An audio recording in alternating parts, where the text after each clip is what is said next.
उससे पहले एक नज़र बाजार पर इस वक्त डाल लेते हैं और देखिए बाजार में अब निचले स्तरों से रिकवरी यहां पर नजर आ रही है। निफ्टी की बात करें तो आप देखेंगे निफ्टी में करीब 50 अंकों की तेजी है। इस वक्त 25,700 के ऊपर लेवल पे कारोबार कर रहा है। वहीं सेंसेक्स में भी आप देख सकते हैं 250 अंकों से ज्यादा की इस वक्त तेजी, अच्छी रिकवरी बाजार ने दिखाई है। वहीं निफ्टी बैंक की बात करेंगे तो यहाँ पर भी आप देखेंगे निफ्टी से थोड़े अच्छे मूव्स यहां पर नजर आ रहे हैं। करीब 180 अंकों की तेजी है। 61,131 के लेवल पर बैंक निफ्टी में कारोबार हो रहा है। वहीं निफ्टी के गेनर्स आप देखेंगे इन्फोसिस, लगातार आईटी पैक पर दबाव दिख रहा था, लेकिन आज देखिए इन्फोसिस में अच्छी तेजी है। करीब 4.5% का उछाल है क्योंकि एंथ्रोपिक के साथ इन्होंने हाथ मिला लिया है और अब एआई सॉल्यूशंस पर कंपनी काम करेगी, दोनों कंपनियां मिलकर, जिसका सीधा सीधा इम्पैक्ट आप देखिए 4.5% का उछाल इन्फोसिस में इस वक्त। इसके अलावा एचसीएल टेक अगेन जो है आईटी पैक से करीब 3.25% की मजबूती। आईटीसी आप यहां पर देखेंगे करीब 2.5% की तेजी। विप्रो और टेक महिंद्रा में भी आप देख सकते हैं 1.5 से 2% की मजबूती इस वक्त नजर आ रही है। वहीं निफ्टी के लूजर्स पर आप नजर डालेंगे तो देखिए टॉप लूजर में इटर्नल शामिल है। फूड डिलीवरी प्लेटफॉर्म का जो शेयर है इटर्नल, वहां पर आप देख सकते हैं 2.5% से ज्यादा की गिरावट है और स्विगी में भी 2.5% तक की गिरावट यहां पर इस वक्त हावी है क्योंकि कर्नाटका सरकार ने यहां पर वेलफेयर फीस बढ़ाई है गिग वर्कर्स पर करीब 1% के, उसका प्रेशर कहीं ना कहीं हम इटर्नल और स्विगी पर देख सकते हैं। इसके अलावा हिंडाल्को पर भी आज दबाव है, करीब 2-2.5% से ज्यादा टूटा हुआ है क्योंकि यहां पर देखिए ब्रोकरेजेस ने भी डाउनग्रेड की रेटिंग दे दी है, जिसका इम्पैक्ट हिंडाल्को पर। श्रीराम फाइनेंस 1.5% से ज्यादा की गिरावट। टाटा स्टील और ट्रेंट में भी आप देखेंगे 1 से 1.5% की कमजोरी इस वक्त हावी हो रही है। यहाँ पर एडवांस और डिक्लाइन के रेशो पर अगर नजर डालेंगे तो इस वक्त 1924 शेयर्स यहाँ पर हरे निशान में कारोबार कर रहे हैं, वहीं 909 शेयर्स है जो लाल निशान में इस वक्त कारोबार करते हुए नजर आ रहे हैं। चलिए मार्केट चेक हमने लिया, लेकिन टेक्निकली चार्ट्स पर किस तरह से बाजार नजर आ रहा है वो भी समझ लेते हैं। हमारे जो मेहमान हैं हरीश जुजारे जी इस वक्त हमारे साथ जुड़ चुके हैं। हरीश जी बहुत बहुत स्वागत है आपका योर स्टॉक्स में। मैं तृप्ति बात कर रही हूं और मार्केट चेक हमने लिया और देखिए आज आईटी पैक से इन्फोसिस निफ्टी का टॉप गेनर बना हुआ है और इसके अलावा भी काफी सारे आईटी स्टॉक्स में अच्छी तेजी यहां पर नजर आ रही है। बाजार में भी निचले स्तरों से शानदार रिकवरी। इस वक्त आप बाजार का हाल किस तरह से देख रहे हैं? वेरी गुड मैम तृप्ति जी, बिल्कुल अगर देखा जाए तो मार्केट थोड़ा वोलेटाइल मूव देखने मिल रहा है, लेकिन नीचे लेवल से अगर देखा जाए तो अच्छी सी रिकवरी देखने मिल रही है निफ्टी में, स्पेशली ऑलमोस्ट डे हाई के आसपास ट्रेड कर रहा है निफ्टी में। अगर देखा है तो अभी भी ऐसा कुछ एक मेजर ब्रेकआउट या ब्रेकडाउन नहीं है स्टॉक में। लग रहा है कि निफ्टी में एक कंसोलिडेशन में है, एक ब्रॉड रेंज में ट्रेड करते हुए नजर आ रहा है निफ्टी। अभी भी देखा है तो इमीडिएट बेसिस में रेजिस्टेंस जो देखने मिल रहा है 25,750 का पहले का रहेगा, उसके ऊपर 26,000 बॉर्डर रेजिस्टेंस देखने मिल सकता है।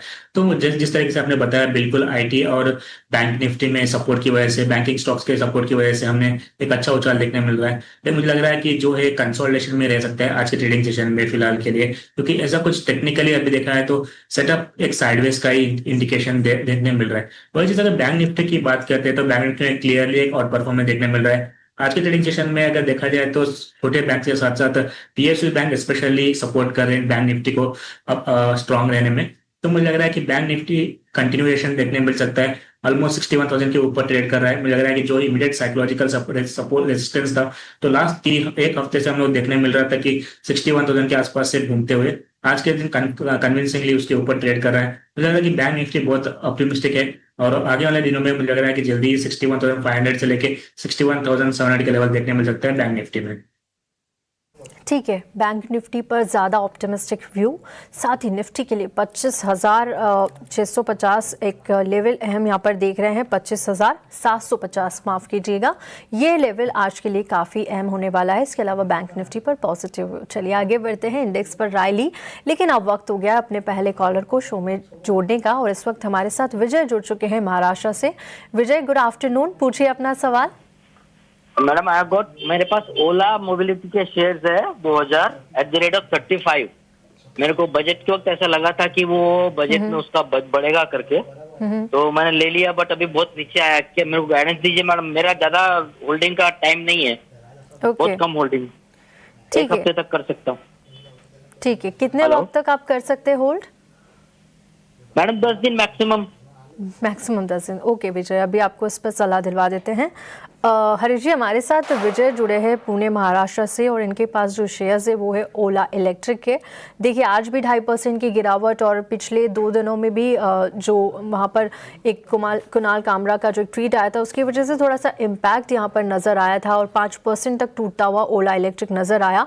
और इनके पास जो क्वान्टिटी है 2000 शेयर है और 35 रुपये के प्राइस पर इन्होंने लिया था और देखिए आज 28 रुपये पर कारोबार कर रहा है। काफ़ी खबरों में भी रहता है ओला इलेक्ट्रिक और जिस तरह की खबरें आती कि यहाँ पर डॉकयार्ड में जो व्हीकल्स है वो लगातार रखे हुए उन पर कुछ कार्रवाई नहीं हो रही है, काफ़ी सारी खबरें यहाँ पर लगातार बनी रहती है जिसके चलते थोड़ा सा इम्पैक्ट भी हम लगातार ओला इलेक्ट्रिक पर देखते हैं।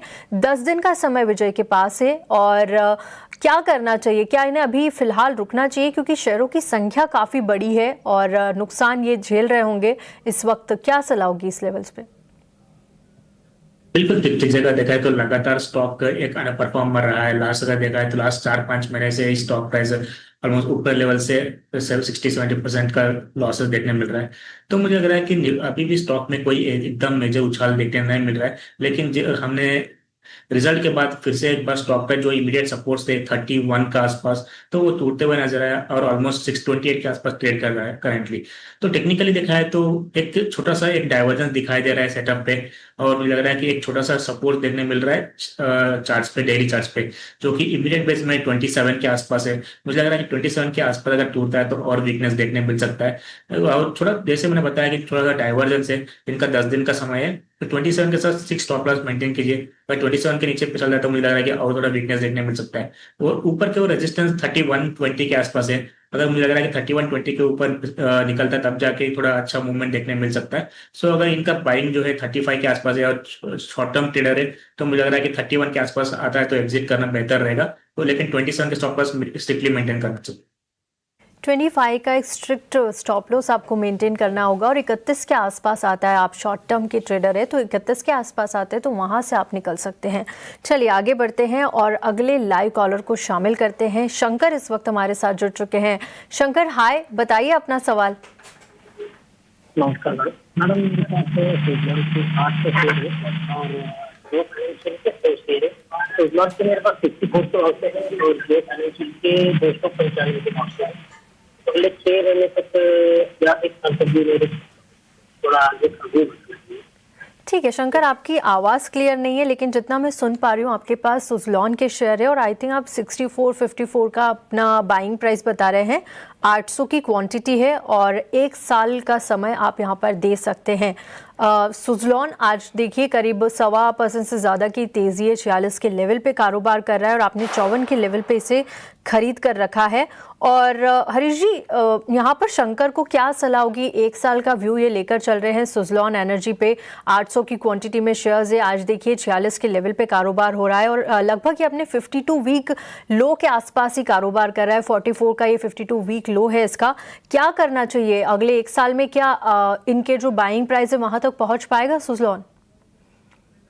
देखिए अगर देखा जाए तो सुज़लॉन में लास्ट कुछ दिनों से लगातार एक डाउन ट्रेंड देखने मिल रहा है स्टॉक प्राइस में। कुछ ऊपर लेवल से बिल्कुल स्टॉक प्राइस रिवर्स होते हुए नजर आ रहा है बार बार।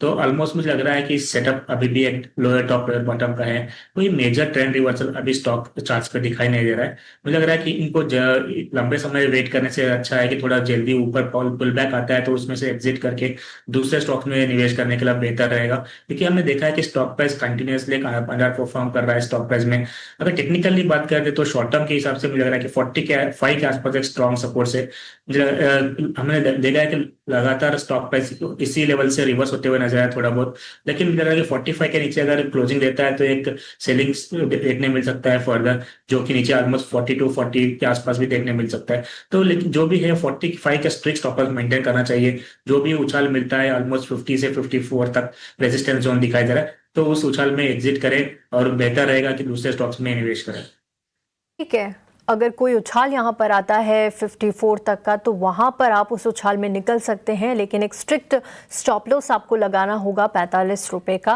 और दूसरे ऑल्टरनेटिव स्टॉक्स में भी आप निवेश कर सकते हैं यहाँ से निकलकर। चलिए आगे बढ़ते हैं और यूट्यूब से हमारे पास अब एक सवाल आया है। रेहान अहमद का सवाल है, प्रयागराज यूपी से बात कर रहे हैं और इनके पास जो शेयर है वो है BSE के 52 शेयर है, 2390 ये अपना खरीद प्राइस बता रहे हैं और पूछना पूछना चाहते हैं कि आगे क्या करना चाहिए, अभी बने रहे या फिर एग्जिट कर दे। बीएसई का शेयर देखिए आज 2.5% तक की गिरावट है, 2734 के लेवल पे कारोबार हो रहा है। इनके बाइंग प्राइस से तो काफी ऊपर है, तो इन्हें यहाँ पर मुनाफा होता हुआ नजर आएगा। और बीएसई ने पिछले एक साल में भी काफी अच्छे करीब 57% से ज्यादा के रिटर्न यहाँ पर दिया है। हालांकि आज थोड़ी कमजोरी यहाँ पर हावी होती हुई नजर आ रही है। हरीश जी, क्या करना चाहिए इन्हें, बीएसई में अभी बने रहे या फिर एग्जिट कर ले? दीप्ति जी, अगर देखा जाए तो हमें बहुत वॉलेटाइल मूव्स देखने मिल रहा था। पहले बजट के टाइम पे एसटीटी की जो बढ़त के बाद हमें एक सेल ऑफ देखने मिला, लेकिन वहां से अच्छा रिकवरी देखने मिला। फिर से आरबीआई की पॉलिसी जो चेंजेस हुए कल के दिन वीकेंड में, तो उसके चलते भी थोड़ा वॉलेटिलिटी देखने मिल रहा है। मुझे लग रहा है कि चार्ट सेटअप अभी भी एक हायर टॉप पर बॉटम पॉजिटिव दिखाई दे रहा है। जो भी है, मुझे लग रहा है कि सेटअप जो जल्दी नीचे में बॉटम आउट होते नजर आ सकता है स्टॉक प्राइस। और सपोर्ट्स की बात करते हैं तो मुझे लग रहा है कि 2600 के आसपास स्ट्रॉन्ग सपोर्ट है, और उसके आसपास ही मुझे लग रहा है कि 200 डे मूविंग एवरेज का भी प्राइसेस दिखाई दे रहा है। तो बने रहना चाहिए बिल्कुल। यहाँ पे लॉन्ग टर्म का नजरिया पॉजिटिव है अभी भी। जो भी है इंटरमीडिएटरी जो बीच में जो भी सेल ऑफ देखने मिल रहा है, मुझे लग रहा है कि थोड़ा बहुत फिर जल्दी बॉटम आउट हो सकता है और रिकवरी भी देखने मिल सकता है। और जल्दी हमने एनएससी का भी आईपीओ आने वाला है, उसको वहां से भी थोड़ा बहुत मोमेंटम आने देखने मिल सकता है। तो बने रहना चाहिए स्टॉक में, और लॉन्ग टर्म के नजरिए के हिसाब से। लॉन्ग टर्म के नजरिए के हिसाब से यहाँ पर आप बने रहिए। और एनएससी का भी आईपीओ आने वाला है, तो उसका भी थोड़ा सा मोमेंटम यहाँ पर आपको नजर आएगा। चलिए, इसी के साथ वक्त